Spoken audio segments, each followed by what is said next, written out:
Четврток, 2 јули, нов месец, летен месец, веќе полека навлегуваме во летото и во летните горештини. И почитувани ви благодарам што и ова топло попладне сте со нас во Скопје ми е дома и да го проследите и ова издание кое што го подготвив за вас со нова скопска тема и секако со нови теми поврзани со главниот град и сето она кое што се случува можеби во Македонското собрание, но и дел од општина Илинден, од каде што и доаѓа мојата денешна гостинка и соговорничка, имено претеничката Драгана Бојковска, која што веднаш ќе ја поздравам. Драгана, благодарам што ја прифативте мојата покана и те повтор пат да бидете дел од Скопје ми е дома, меѓутоа несомнено со многу нови проекти, многу новини кои што би сакала да ги споделиме токму во Скопје ми е дома. Како сте? Одлично и ви благодарам еве и на вас повторно за поканата. Навистина е пријатно и со вас, но и воопшто во телевизија Вистел да се говори, како што рековте, за новите проекти, за новите реформи, за кои што се надам дека ќе имаме доволно време да ги продискутираме. Периодов како да се случи навистина многу работи, посета на Брисел, реформи и новини во делот на младите, планот за раст исто така, па и новите законски решенија и измени во македонскиот законодавен дом. Јас би почнала од оно кое што се случуваше можеби најсвежо во Брисел, зошто и како посетата таму, кои искуства ги носите од таму? Така е, Викторија, минатата недела се вративме од Брисел, бевме на студиска посета во Европскиот парламент, каде што млади пратеници, преку клубот на млади пратеници во Собранието, имавме можност да учествуваме на конференцијата која што ги поврзува всушност земјите од Западен Балкан во Европската унија, односно во Европскиот парламент. Одлична можност беше регионот, односно земјите од Западен Балкан да ги споделат своите искуства, своите предизвици, но и да понудиме решенија на кои што се работеше воедно на самата програма за решенија, можни решенија во земјите од Западен Балкан, и целта таму ни беше да ги поврзаме овие земји со земјите од Европската унија, со праксата која што да споделуваат земјите од Европската унија, се со цел да направиме еден брзо интегрирање на овој регион во Европската унија. Јас навистина ги ценам овие посети, бидејќи за мене представува навистина една прво од работните задачи која што ни е зададена, но и втор момент да се бориме и да се представиме како држава која што навистина сака да биде дел од Европската унија, но не само декларативно со зборови, туку да ги представиме нашите чекори, што правиме во врска со самото интегрирање. Една од моментите кои што беше дискутирано таму беше токму и дигитализацијата. Главна тема беа младинските политики, младите секако, што навистина ме радува дека е од огромен фокус кога се работи за Европската унија, и мислам дека тука имаме добар напредок на крајот од денот кој што треба да резултира со подобар животен стандард, но јас би рекла и во борба за подобро ментално здравје на младите, бидејќи тоа е една од темите кои што веќе гласно се говори повеќе години во земјите од Европската унија. Позитивно искуство кое што го донесовме овде во нашата држава, и во рамките на истата посета најавивме дека нашата соработка како клуб за млади пратеници во Собранието ќе продолжи со оваа европска институција, бидејќи само преку градење на партнерство со нашите европски партнери, но и со земјите од регионот можеме да станеме поконкурентни кога се работи за европската интеграција.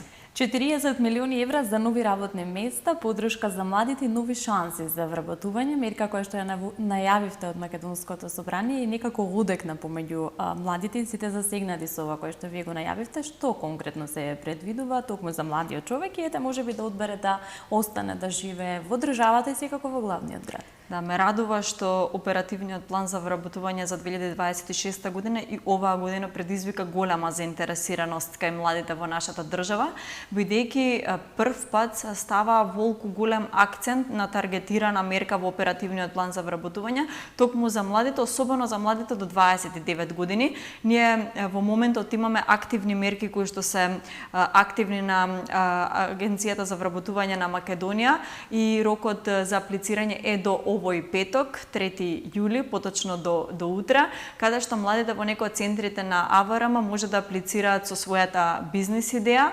Навистина позитивна мерка која што се надеваме дека ќе донесе позитивни резултати не само во спроведување на оние бизнис идеи кои што нашите граѓани ги имаат, туку и во она која што значи намалување на невработеноста на нашите граѓани, особено тука ја потенцира младинската невработеност. Нашата цел со овој оперативен план не е само да ја намалиме невработеноста, туку и оние кои што ги отвараат овие нови бизниси, овие предприемачи да ја остварат својата бизнис идеја и да останат со својот бизнис и понатаму да работат и да живеат тука во Македонија. Ке споделам кои се трите активни мерки во моментот. Тоа се мерки кои што се однесуваат за младите до 29 години, на кои што имаме неповратен грант до 10.000 евра на кои што им се овозможува за да ја остварат својата бизнис идеја. Понатаму за граѓаните над 29 години неповратен грант до 7.000 евра и доколку се здружат двајца во друштво со ограничена одговорност, државата дава неповратен грант од 14 до 20.000 евра.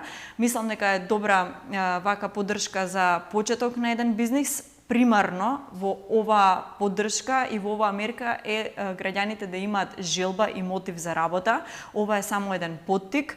Овие средства, но секако останува на тоа на вистина да бидат желни за работа, бидејќи оној кој што е сам свој газда треба да биде првиот работник кој што треба да се бори најмногу нели за својата бизнис идеја, така што и ова го очекувам. За да се случи истото, морам да споделам дека одзивот е голем, заинтересираноста во АВРМ е голема по на кое што го имаме како информација од институциите и сакам да напоменам дека државата не застанува тука со давање само на овие парични средства за бизнисот да почне да се развива, туку апликантите кои што ќе бидат прифатени во рамки на овој оперативен план за вработување најнапред ќе мора да поседуваат 4-дневна задолжителна обука за предприемачи, која што ќе ја насочи енергијата буквално да размислуваат како вистински предприемачи. Тука морам да истакнам дека освен АВРМ и агенцијата Ајнова исто така има голема улога и голема позитивна работа врши во овој дел. Се вршат обуки токму од страна на предприемачи за идните предприемачи, но и огромна менторска поддршка во изготвување на бизнис планот на апликантите, бидејќи цениме дека треба бизнис планот да биде квалитетно изработен, добро обсмислен за понатаму комисијата која што ќе ги евалуира овие бизнис планови, да го оцени позитивно бизнис планот за да имаме позитивна реализација. Навистина имаме високи критериуми и строги критериуми кои што се определени, но тоа се во насока на навистина бизнисот да успе. Навистина ја поздравам работата на сите оние кои што се вклучени во овој процес, особено на АВРМ, на Министерството за економија и труд, но особено тука ја потенцирам работата на агенцијата Ајнова и на сите соработници вклучени во нејзе, бидејќи главната цел е на овие луѓе да им се даде поттик, да им се даде менторство, да им се даде поддршка и уште повеќе и позначително е што и по добивањето на овие средства од страна на државата не ги остава понатаму да сами на себе оставени во овој бизнис, туку дополнително им нуди и менторска поддршка во рок од 6 месеци по отварање на бизнисот. Така што навистина ја поздравувам оваа добро обсмислена мерка, а особено тука морам да потенцирам дека новитет е и додавањето на повратниците, односно нашата дијаспора и нашите луѓе кои што се иселени и работат надвор од Македонија имаат можност да аплицираат на оваа мерка, се со цел нели нашата желба која што велиме да се вратат нашите луѓе да останат да живеат и да работат овде да стане подостапно така, за нив. Колку сте амбициозни еве конкретно младите во Скопје за ова сето кое што го набројавте и колку се активираат можеби во овие планови, во овие мерки? Па јас со оглед на тоа што гледам дека е огромна заинтересираност од страна на младите луѓе, можам да ценам дека имаме млади луѓе кои што сакаат да живеат и да работат во Македонија. Во непосреден контакт сум со многу голем број на млади луѓе, така што и секој пат сакам да верувам и да мислам и да давам поддршка дека младите се вредни, дека младите се упорни, дека младите се мотивирани, особено ние како млади, мораме да се бидеме поддршка едни на други, бидејќи некако се противам на моментот кога сака да се прикаже слика дека младите се апатични, мрзоволни, дека не ги интересира ништо на кое што кружи како тема, јас се спротивставувам на тие теми и токму преку вакви едни мерки мислам дека ги таргетираме младите кои што навистина заслужуваат и кои што сакаат да бидат предприемачи, така што во таа насока јас мислам дека има простор за секој кој што сака да ги оствари своите цели. Државата преку таргетирани мерки мислам дека истото го возможува. Несомнено во мојот денешен концепт се и некои од новите законски решенија кои што непосредно допираат со главниот град. Тука е новото законско решение за електричните тротинети кои што можеби сите не задираат како учесници во сообраќајот, дали како автомобили, дали како пешаци од другата страна. Се донесе ново законско решение, односно нови законски правила кои што ќе важат за електричните тротинети и именно лицата помлади од 18 години нема да можат да управуваат електричен тротинет. Максималната брзина ќе биде ограничена до 20 км на час и некои други одредби кои што ќе важат. Колку се тоа ќе направи за можеби побезбеден сообраќај во главниот град, на кој што мораме да се сложиме дека се жалат се повеќе од граѓаните на токму овие превозни средства. Ова беше законско решение кое што беше неопходно да се донесе, бидејќи проценките укажуваат дека особено еве од медицинската итна помош и од физиотерапевтите доаѓа со порака дека имаат зголемен обем на работа, особено од повреди кои што се како резултат на користење на електричните тротинети. За жал, најголема жртва на електричните од користење на електричните тротинети несоодветно се токму малолетни лица и во рамките на онаа слика која што можеме да ја забележиме, барем еве во Скопје можам да говорам, е дека имаме енормно користење на електричните тротинети, за жал потенцирам несоодветно. Нашата цел не е да ставиме рестрикција забрана на целосна употреба на електричните тротинети, но мораме да ставиме определени правила и определен закон кој што ќе не доведе до соодветно користење на истиот, главно заради заштита на човечки животи. Потенцирам, овој закон е само заради заштита на човечките животи. На почетокот беше системот Безбеден град коментиран како начин дали ќе се спроведува и дали добро ќе биде прифатен, но фактот говори еве после толку време примена на Безбеден град дека имаме навистина намалување на жртвите како последица на сообраќајни несреќи. Го очекувам истото од овој закон. Јас очекувам прво нашите граѓани да го почитуваат овој закон, бидејќи верувајте дека законите постојат за да ги заштитат граѓаните и за да им служат на граѓаните.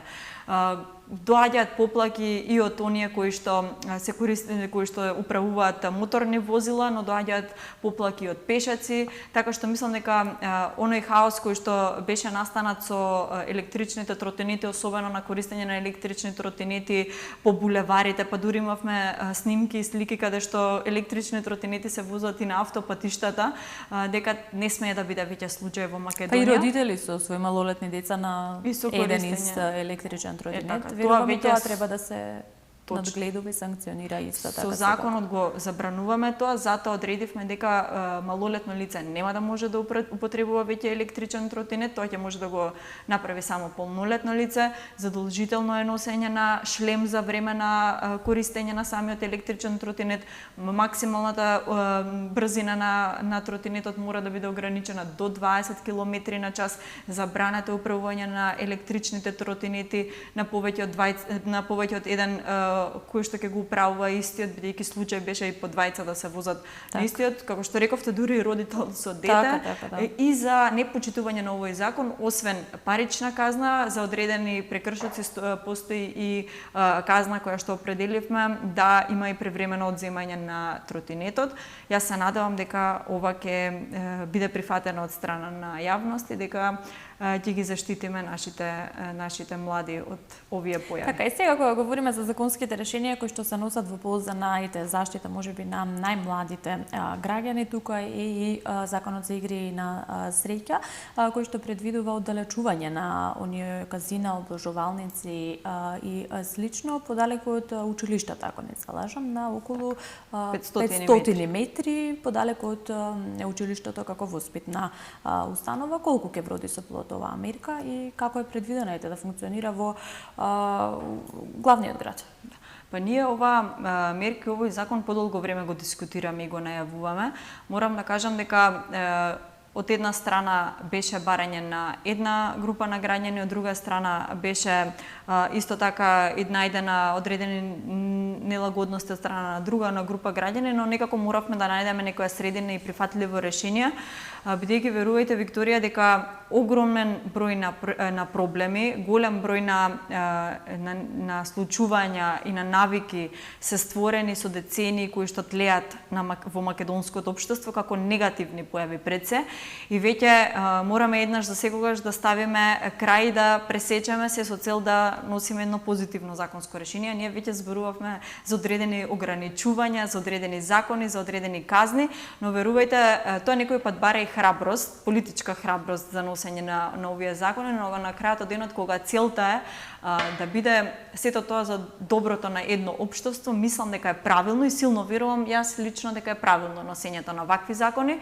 бидејќи не сакам веќе да владе она слика дека во Македонија е хаос, дека во Македонија не се почитуваат закони, дека во Македонија нема ред. Така што мислам дека и овој закон е за воспоставување на ред, особено тука мислам на здравите навики кои што треба да се развиваат кај младите. Со ова законско решение ги оддалечуваме приредувачите на игри на среќа на 500 метри подалеку, на оддалеченост на 500 метри од училиштата и од воспитно-образовните установи.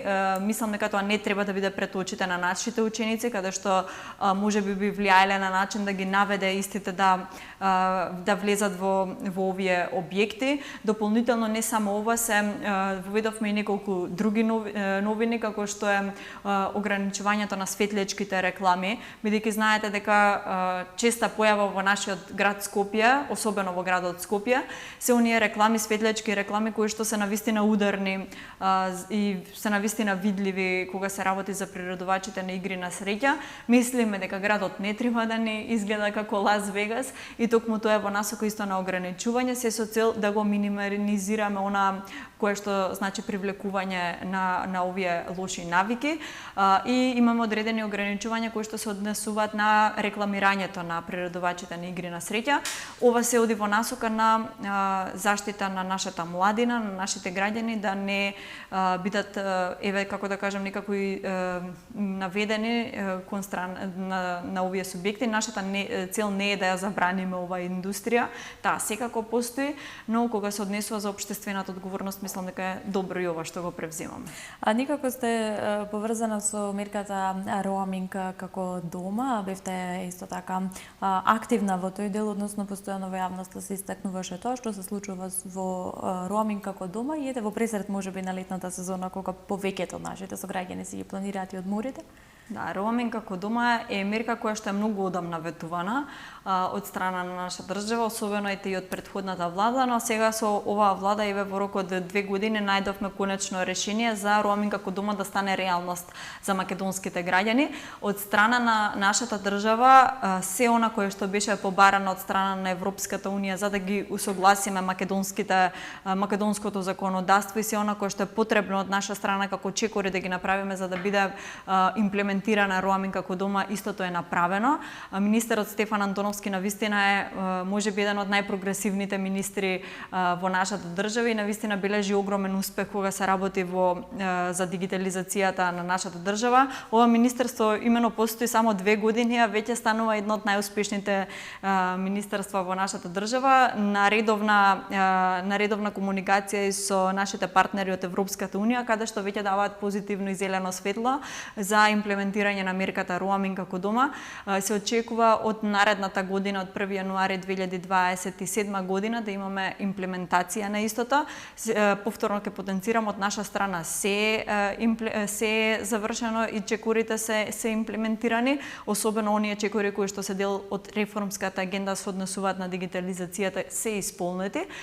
И сега останува оној финален договор со Европската унија, каде што нашите граѓани ќе можат роумингот јазикот да го користат исто како дома, како што гласи самата мерка, односно повиците, SMS пораките, интернетот ќе биде под еднакви трошоци како и дома. Мислам дека е добра мерка, многу позитивна мерка за нашите граѓани. Верувам потребна многу на сите од нас. Бидејќи движењето на нашите граѓани надвор од Македонија на вистина нормален и чест пример и мислам дека достапноста и комуникацијата треба да биде овозможена на максимално ниво. Туку и за работни ангажмани кои што навистина ни треба тој интернет сообраќај како и надвор. Сега најнова информација 31,7 милиони евра планот за раст за дигиталната трансформација. Што значи, Драгана, тоа? Тоа значи дека Македонија е лидер во исполнување на реформите. Тоа значи дека сме повторно први во регионот во исполнување на реформите зададени од Европската Унија и значи дека ќе продолжиме во таа насока. Оваа сума која што значи ослободување на средствата од планот за раст 31,7 милиони евра се бројка, односно сума која што ќе биде инвестирана за нашите граѓани. Овие средства доаѓаат само со веќе исполнети реформи, не со реформи кои што во иднина ќе се случат, и тоа значи дека Македонија на вистински пат кога се работи во процесот на европската интеграција. Како што напоменав, Министерството за дигитална трансформација е едно од оние министерства кои што бележат најголеми успеси во делот на исполнување на реформската агенда. Чинам дека сите чекори од реформската агенда се веќе исполнети, а со агенди со рок до 2027 година, така што навистина го поздравувам ова и ги мотивирам сите останати субјекти кои што се дел од реформската агенда да го следат примерот со дигитализацијата. Она кое што беше направено од страна на пратениците беше завршено во зададен рок, за рок кој што ни беше даден од Европската Унија. Сите законски измени и сите законски реформи да ги направиме, ги направивме и мислам дека ова во наредниот период ќе се почувства дополнително на се она кое што направивме во 2 години. Ќе потсетам тука на многу важни моменти за нас, особено како за млади луѓе. Мислам дека е од големо значење она кое што значат електронски услуги за нашите граѓани. Нема веќе да има потреба да чекаме на шалтер за одредена услуга од страна на институциите, на националниот портал за електронски услуги uslugi.gov.mk. Сето тоа можеме да го направиме со неколку клика од дома, заштедува средства, заштедува време за граѓаните и ние ќе продолжиме во таа насока да работиме на истото за да бидат услугите подостапни. Ќе споменам исто така и она иницијатива на Центарот за вештачка интелигенција кој што треба да се Везилка, точно така, кој што треба да се најде во Македонија, и тоа е она кое што го потенцирав и на почетокот, дека Македонија е лидер во регионот и сака да остане лидер во регионот. Една од примерите токму тоа да Македонија да има еден ваков центар за вештачка интелигенција.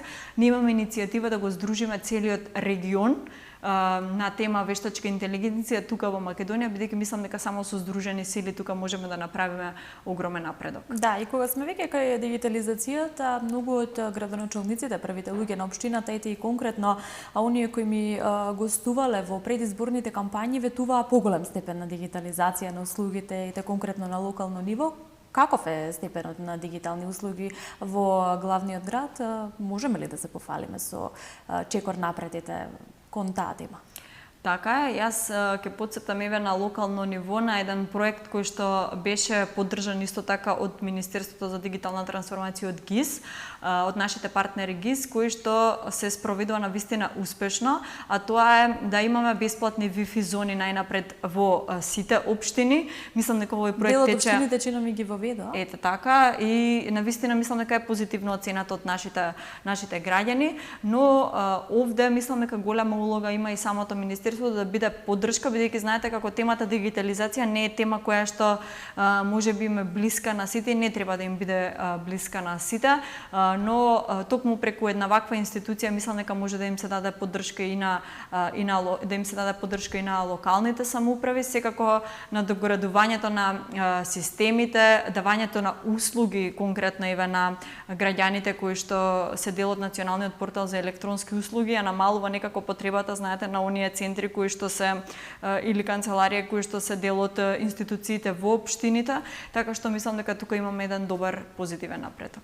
Така и несумнено се овде и дел од прашањата поврзани со општината од која што и доаѓаше Нели Илинден, во која што во непосреден контакт и комуникација со првиот човек таму, градоначалникот Александар Ѓоргиевски, кој што доби уште еден мандат, секако и доверба од граѓаните, се случуваат ни за проекти, актуелности и активности токму и во Илинден, што конкретно се случува сега таму, продолжува ли трендот на инфраструктурен развој и можеби културно лето кое што го очекуваат граѓаните и вашите сожители?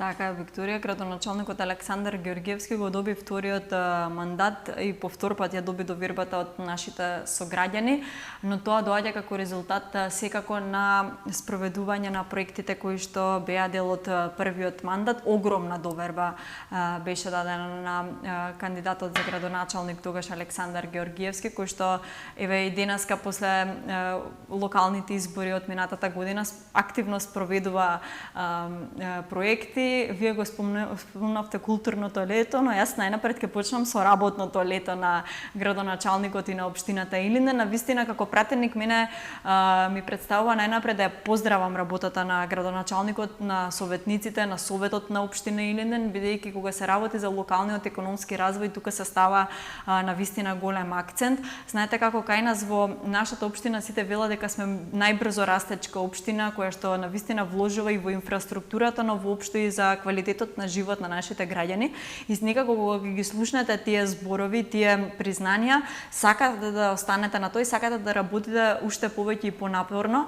Го спомнав работното лето на општината Илинден, која што иако температурите се навистина високи во овој период, продолжува со работа. Една од најголемите проекти кои што се спроведе и кои што навистина се од огромно значење за нашите граѓани е токму локалниот пат Мршевци-Делјадровци, кој што е со должина од 1900 метри. Тоа е навистина огромен капитален проект, ветуван со години, ветуван па можеби и повеќе од деценија. Конечно еве денеска имаме реализација. Имавме огромен и многу добар позитивен проект на кој што присуствуваше и премиерот Христијан Мицкоски, а тоа е доградбата на основното училиште Гоце Делчев, кој што ги проширува своите капацитети. Нас не радува тоа што имаме поголем број на запрешени првачиња, не радува тоа што нашата општина се развива, се поголем број на граѓани одлучуваат своето место на живење да го најдат токму во општина Илинден и заради тоа мораме да ги прошириме капацитетите со задоволство. Јас велам се она кое што значи зголемување на наталитетот и развој на општината, ние со задоволство ќе го поддржиме преку овие проекти. Понатаму имаме исто така и нова кујна која што исто така е поддржана од страна на локалната самоуправа во градинката Гоце Делчев во населено место Марино. Дополнително со нов објект на кујната се обезбедува дополнителни простори, дополнителен капацитет за нови дечиња во оваа градинка. Исто така проект кој што е навистина многу значаен за нас и за младите луѓе. Морам да ги споменам оној проект кој што веќе се спроведува навистина позитивно, а тоа е да бидат поддржани и уважени нашите најдобри ученици од основното училиште, на кои што им овозможивме летен камп во Охрид, да се подружат, но и да се мотивира да бидат одлични ученици, да вложуваат во своето знаење.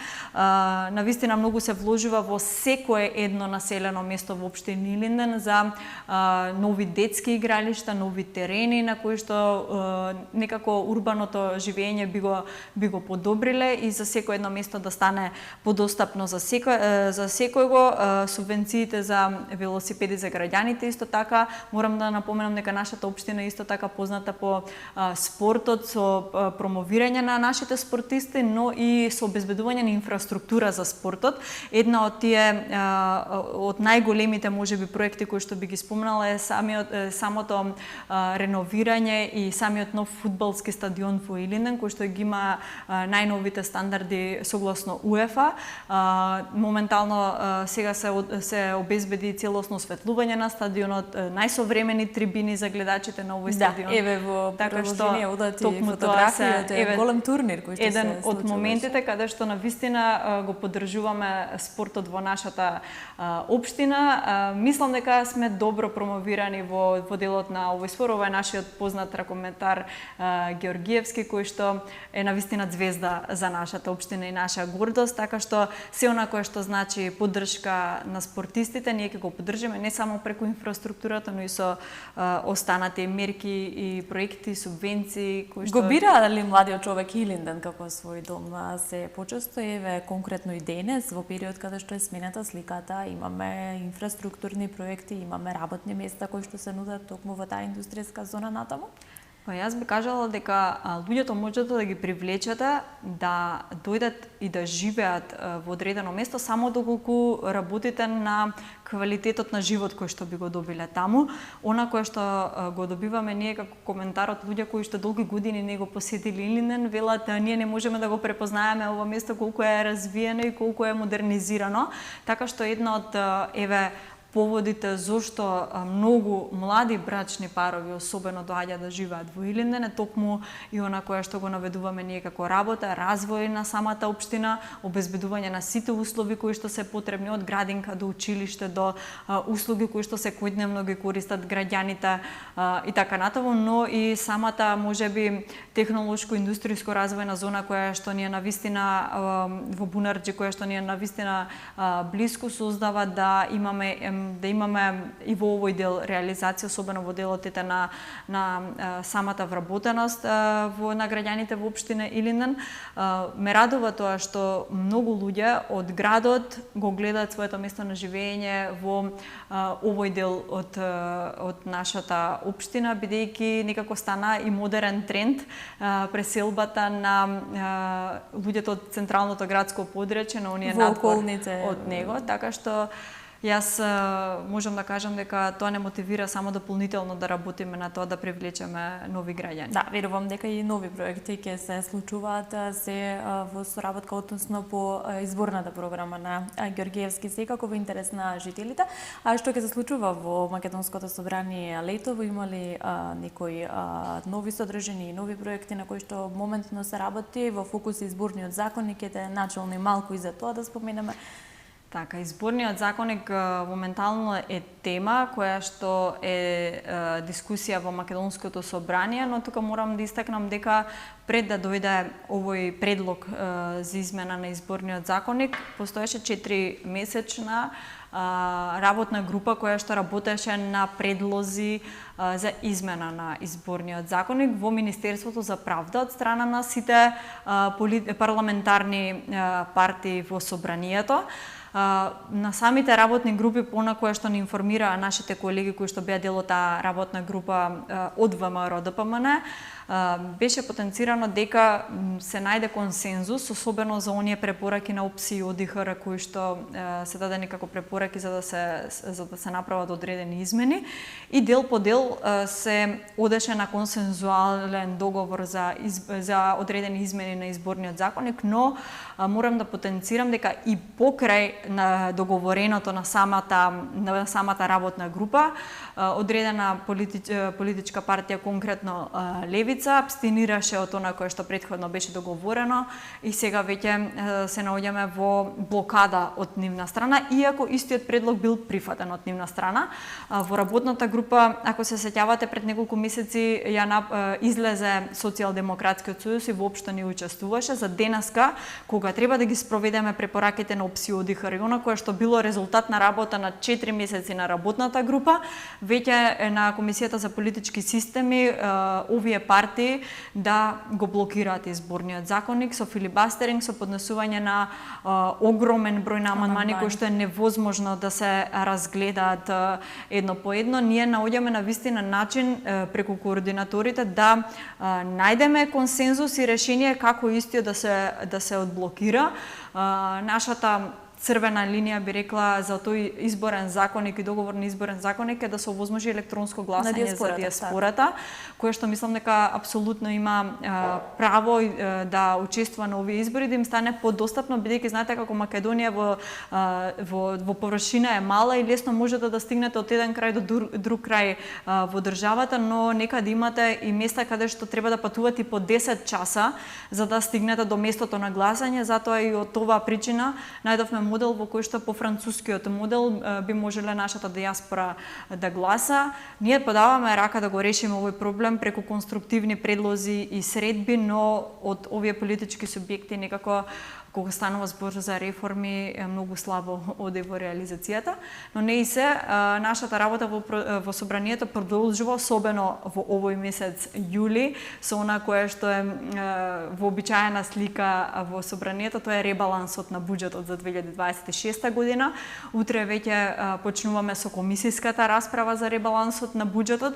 Јас можам да кажам дека самиот ребаланс е пренамена на средствата од едни во други ставки на она кое што било проектирано во за 2026 година. Тоа е нормално, секоја година се случува, се со цел да видиме колков број на приходи, колков број на реализација имаме во одредени ставки и она кое што мораме накратко пред да почне самата расправа во собранието, можеби интересно да го споделам за ребалансот по на кое што досега го разгледав, е дека имаме во институциите добра реализација на собирање на приходите, подобра, многу подобра реализација на собирање на приходите, што значи дека претходно некаде овие средства се изгубени, некој претходно не ги наплатил оние средства кои што требало да бидат наплата, но мислам дека тука дигитализацијата, напорната работа и посветеноста придонесува да субјектите ги наплатат законските давачки кои што се задолжителни, за да имаме повеќе средства за реализација на проектите за граѓаните.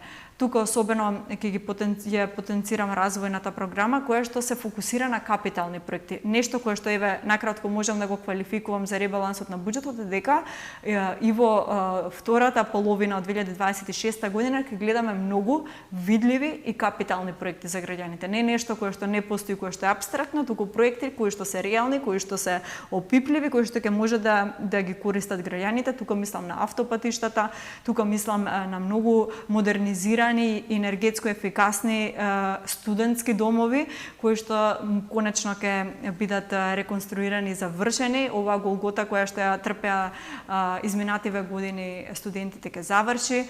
Ученичкиот стандард исто така имаме зголемување во овој дел, во одбраната исто така во развојната програма многу голема модернизација, така што се она кое што значи што го споменавте овој дел со студентските домови, со студентскиот стандард, бидејќи самата непосредно сте вклучени во сите тие мерки конкретно за младите и за студентите секако. Министерката најави за образование Весна Еневска дека чинам конкретно до крајот на јули ќе бидат сите подготовки, односно сите проекти завршени со реновирањето на Стив Наумов и студентскиот Кузман во централното градско подрачје. Спремен ли е главниот град за повеќе студенти и за подобри услови секако? Конечно. Јас лично присуствував на увид на градежни активности.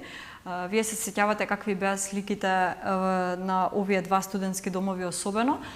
Сега ќе добијат најможни современи услови со навистина би рекла пансион за нашите студенти, со почеток на наредната академска година за нашите студенти и Кузман Јосифовски Питу и Стив Наумов веќе ќе бидат достапни за користење, но морам да најавам дека ние ветивме дека сите државни студентски домови ќе ги реконструираме до крајот на овој мандат. И еве можам да најавам од вашата емисија дека од септември месец сите останати студентски домови кои што не се реконструирани, државни студентски домови, ќе започнат со реконструкција од септември месец, што значи дека целосно паралелен процес почнуваме, замислете, на сите останати државни студентски домови во реконструкција и рехабилитација, за да завршиме до крајот на овој мандат со се она кое што го ветивме. Некој пат вака можеби лесно звучи за кажување и и за слушање. Меѓутоа е голем процес, но е верувам. огромен процес. Замислете, зборуваме за во рамките на оваа емисија од 40 минути за проблеми кои што се наталожени, кои што постојат со децени, а ние сакаме навистина многу брзо да ги спроведеме. Не велам дека е доволно, не велам дека се е совршено, сакаме и ние побрзо да биде, но граѓаните кога ги гледаат промените, кога гледаат дека навистина се трудиме и постојат видливи реформи, тогаш мислам дека ќе најдеме на оправданост кај нив да почекаме до самата реализација на овие капитални проекти. Драгана, ја променивме ли конкретно генералната општо прифатена слика дека младиот човек во Македонија не е заинтересиран, дека не го интересираат проблемите на локално ниво? Конкретно верувам дека сега тоа не е така, дека младиот човек навистина го интересираат и проектите и политиките поврзани со неговите права, меѓутоа и домот во кој што живее, еве конкретно за Скопје како главен град на локално ниво, верувам дека младите ете и во непосреден контакт секако со вас, како дел од собранието, се навистина денес и ажурни и заинтересирани за сето оно кое што се случува. Па јас верувам дека тоа е така и како што напоменав, се противам на оваа теза која што се шири во јавноста дека младите се апатични и не се заинтересирани за политика. Искрено, Викторија, да ви кажам и пона која што можеби вие како новинар го следите, особено на социјалните мрежи како коментари, ова морам да го споделам бидејќи навистина ме засега и дека најчесто тие коментари доаѓаат од повозрасни личности. И тоа навистина ме лути кога некако токму повозрасните личности треба да им бидат главен мотив и оние кои што ќе ги подбутнат младите во нивниот живот и во нивните процеси. Мене навистина ме лути тоа кога го гледам од повозрасните личности, но јас затоа ја испраќам онаа порака дека младите самите треба да ја променат таа слика, дека само преку лични примери и преку личен напредок и преку лична промена на себе и работа на себе можеме да постигнеме одреден напредок. Јас велам дека промената од себе секој пат е најтешка. За некого друг можеме да зборуваме дека е лесно да се дадат препораки да се промени, но кога се работи за себе некако е најтешко, посебно навиките да ги смениме, но верувам дека во Македонија постојат мотивирани, вредни млади, интелигентни млади. Секогаш мора да се цениме повеќе самите, не треба тоа да го чекаме од некој друг однадвор да го сподели и да го каже, така што се она кое што значи поддршка од наша страна како институција за младите ќе го направиме и го правиме навистина со огромен фокус, но потребна ни е некако и поголема енергија и поддршка и верба во процесот од страна на младите. Македонија е многу убаво место, Скопје е многу убав град и за живење и за работа во нашата држава, така што се надевам дека ете нашата генерација ќе биде онаа која што ќе направи голем напредок во однос на младинскиот стандард за живот во Македонија. И ете, можеби за крај, во интерес на времето, секако мораме и да привршуваме. Скопје доби нов градоначалник. Ние не сме се дружеле пред камерите од после локалните избори. Имали промени конкретно? Дали и вие ги забележувате како жител овде на главниот град и во која насока се движат работите конкретно во Скопје со новата локална власт? Така е, Викторија, па в Скопје имаше голем број на наталожени проблеми кои што како и некако на централната власт и на овој градоначалник му остана да ги решава. Ме радува тоа што почнува со големи инфраструктурни проекти, особено во сообраќајната инфраструктура кои што се реализираат. Ме радува тоа што некако Скопје си го добива својот сјај по однос на одредени проекти кои што знаеме дека не биле големо обележје за нашата држава. Ќе почнам од самиот градски парк кој што некако веќе секој ден го примамува гледката на еден почист градски парк, фонтана која што доликува за самиот парк, но и сите инфраструктурни проекти, особено еве во вашата емисија вртат слики и од централното подрачје, односно од плоштадот на нашиот град кој што Кале овде кој што исто така се Калето кој што е навистина голем и значаен белег за нашиот град. Можам да најавам по она кое што сум и во комуникација и со градоначалникот и она кое што е споделено во јавноста, дека особено правиме напор за здравата животна средина во градот Скопје. Особено очекувам да се подобри со набавката на новите комунални возила кои што треба да пристигнат за нашиот град, за да добиеме една почиста слика. Јас навистина во рамки на ова сакам еве лично да упатам една благодарност до сите комунални работници кои што се грижат за чистотата на нашиот град, особено тоа и доаѓајќи навака го приметив дека имаме луѓе кои што се грижат и за зеленилото и за самиот град да ни биде почист и поубав. Јас навистина упатувам до овие работници кои што често и подзабораваме да им се заблагодариме за својата работа, не само еве на градоначалникот, туку и на сите оние кои што се во институциите и кои што придонесуваат за нашиот град да биде почист и поубав. Драгана, многу ви благодарам за ова убаво, инспиративно и исцрпно излагање. Секогаш сте пријатен соговорник, особено во Скопје ми е дома кога говориме за главниот град, меѓутоа и за сите новиите законски решенија кои што ги предлага и носи собранието. Секако ќе се видиме за многу други теми. Ви посакувам убаво, културно, богато, работно лето и да се гледаме секогаш за теми поврзани со младиот човек, меѓутоа и со Скопје како дом на сите нас. Ви благодарам и вам, Викторија, пред се за пријатниот разговор и се надам дека и на гледачите им беше пријатна оваа емисија. Така е, почитувани, ви благодарам и вам секако за времето и вниманието со кое што ја проследивте оваа емисија, односно ова издание од Скопје ми е дома. Јас разговарав со Драгана Бојковска, пратеничка во Македонското собрание. Ве поздравувам, имајте убаво попладне и се гледаме наредната седмица. Таму е Скопје, град мој љубав лише, што ми расуте сни. Вечно ќе ја сакам во своја